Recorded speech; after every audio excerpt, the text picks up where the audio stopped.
Prior to 2024, I had had mixed interactions with music labels. I had had interactions with kind of mostly smaller labels, some more kind of mid-sized ones as well. But most of the interactions that I'd had with these labels had been fairly transactional. I would give them a song, they would put artwork together for the song, they would put the song out, and then that would kind of be it. And maybe, if I was lucky, they would send me some money from that song, which doesn't always happen even when you're owed it, but that's a whole other conversation. But in 2024, my opinion of labels kind of shifted a little bit after I got to interact with these labels and some of their representatives, both smaller and larger ones, on a more personal level. In May of 2024, I went to the Brighton Music Conference, which is a conference, an electronic music conference that happens in the UK every year in Brighton. And prior to this conference, this was before I'd kind of decided that I was going to pursue an artist project. I'd kind of just had, my own music, doing the side thing, and hadn't really ever pursued it because, I guess, frankly, of my disenchantment with labels and the music industry in general. So then when I went to Brighton Music Conference on the first day, I was able to see a very respected label in the drum and bass scene, Hospital Records, talk about basically what it is that they do and how they interact with their artists, their music, etc. It was a fairly nuanced kind of panel conversation that dived through a lot of different topics, but the main thing that I got away from it, or took away from it, is how much they really actually care about the artists, the music, and everything that kind of goes into it.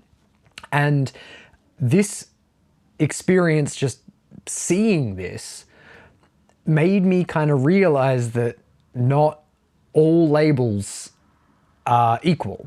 They don't all work in the way that I had experienced with these kind of smaller labels with my own music in the past. And I guess I just figured that seeing as though these smaller labels that I'd worked with had had that more kind of transactional business interaction that was very impersonal, that it would be similar with these larger labels as well. But that was totally, I guess, not the case. And it made me reevaluate why, or whether or not labels could actually be a part of the career that I wanted to pursue as an artist. Ultimately, with the kind of conclusion being that, yes, I think they are, for very good reason. Let me just bump up the level here. It's getting a little bit dark. Because obviously labels want, if they're, really serious about it, want the music and the artist to succeed, and they want to have that really good relationship built with the artist and the music around that as well. So fast forward a little bit to October, I had the chance to go to Amsterdam Dance Event. If you've seen that video where I went to Amsterdam Dance Event, awesome, you could check that out. But by this point in time, I had kind of decided a little bit more that I wanted to pursue this artist project. And so I had some music that I wanted to show, and there were demo drop opportunities and stuff like that to these labels. And I'd kind of switched my opinion a little bit by this point. And so at Amsterdam Dance Event, I had the opportunity to interact with some much larger labels and their representatives.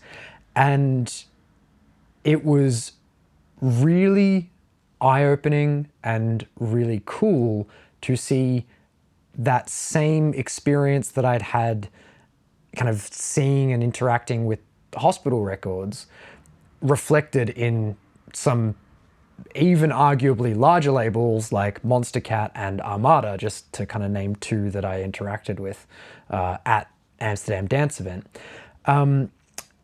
And that was a really, really fantastic experience for other reasons, which, I'll kind of go into later, or, in other videos, etc. But from Amsterdam Dance Event, I was able to then go, okay, I have music that I want to send to these labels, not necessarily to try and get them to sign this music, although that would be really cool, but just to be able to start to form a relationship with the people at these larger labels. And when I finished up Amsterdam Dance Event and I sent this music off to these labels, to just, as a follow-up, say thanks for, meeting with me at the conference. Here's my music. Love to know what you think. Kind of left it at that.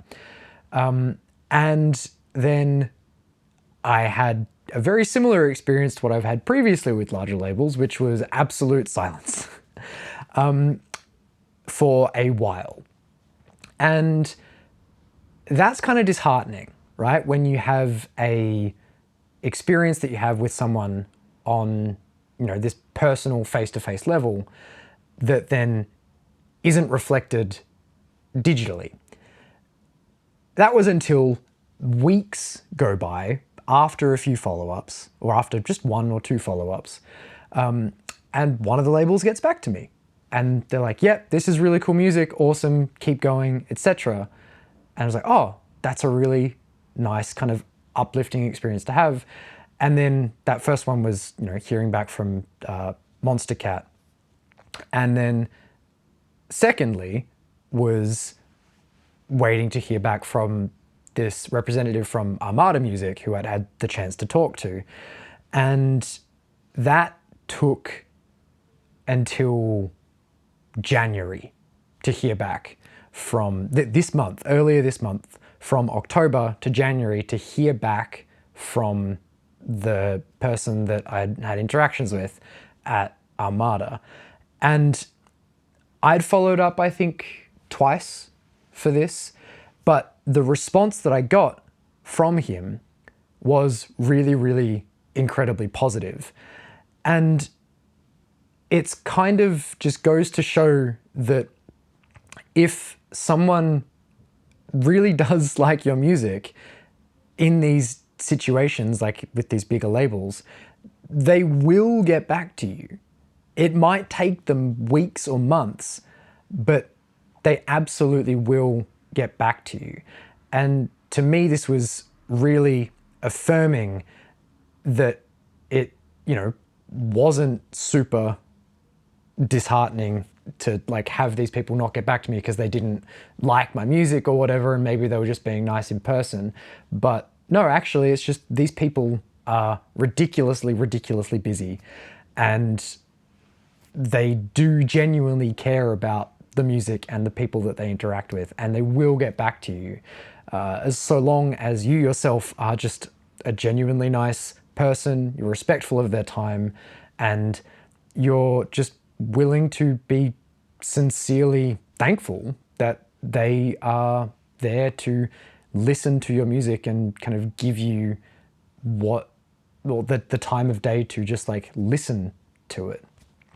And so I guess throughout that whole process, I had my opinion of labels go from they are people or companies that kind of just have this business outlook, very transactional interaction with the artist and the music, to no, they are actually kind of companies and people that really do genuinely care about the music and the artists that they work with. And then I kind of recently had an experience with a different label, kind of just talking, and I could feel that they fell somewhere in between those two extremes. So to me, it just highlighted that it's not all labels, right? They don't all work in this really transactional way, but they're not also all really respectful and want to see the artist and the music succeed, etc.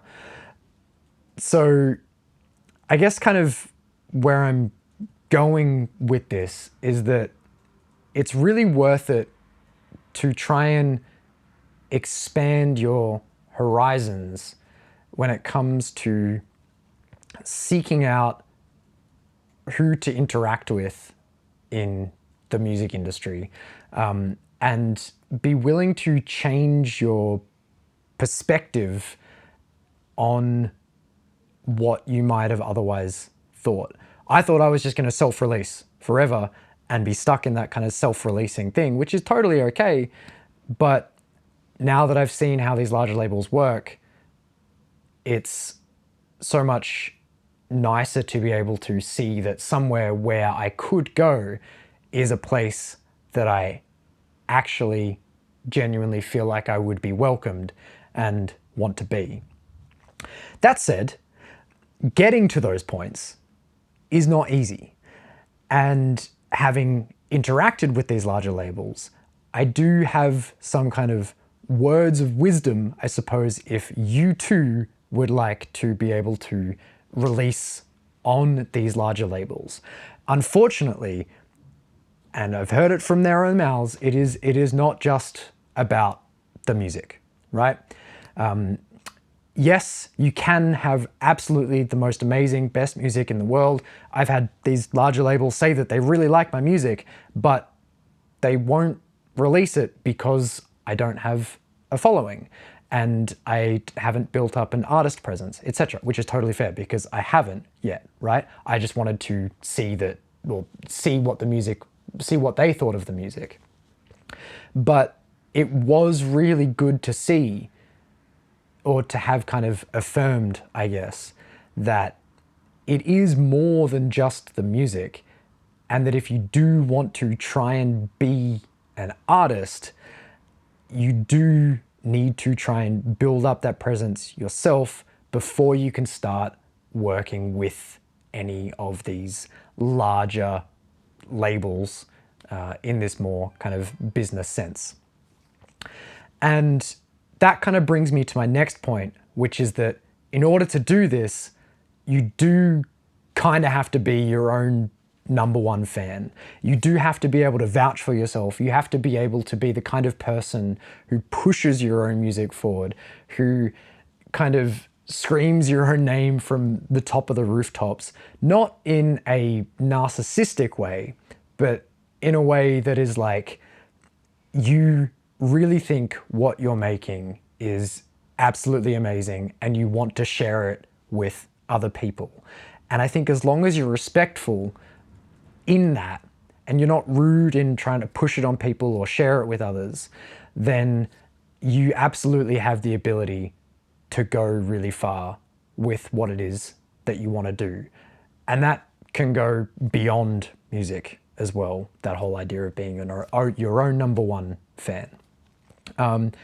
And so I guess in the spirit of being your own number one fan, I am starting out on this music journey, being an artist. If you've seen my kind of last video on me chasing your dream, you'll know that that's exactly what I'm doing. And I have my first self-released single coming out in just under 2 weeks on February 6th as Chronotect. It's called Into the Sky.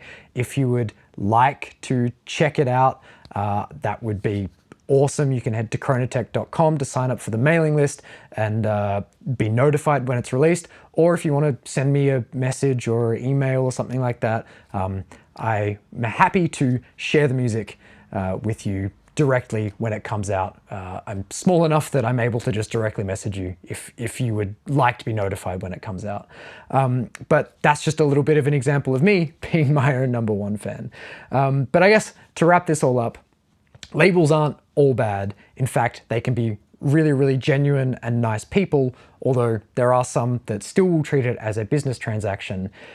But if you want to get to those larger labels, you do have to put in the work and the effort first to be able to see the results that they could potentially get you. And in order to get there, you do have to be your own #1 fan. There's a little bit of a ranty video. I hope that was interesting for you to hear my experiences. I'm excited to share more of my experiences releasing my own music over the next year, both self-released and across labels. Otherwise, in the meantime, thank you so much for watching. I hope you enjoyed, I hope you learned something, and I'll see you all in the next video.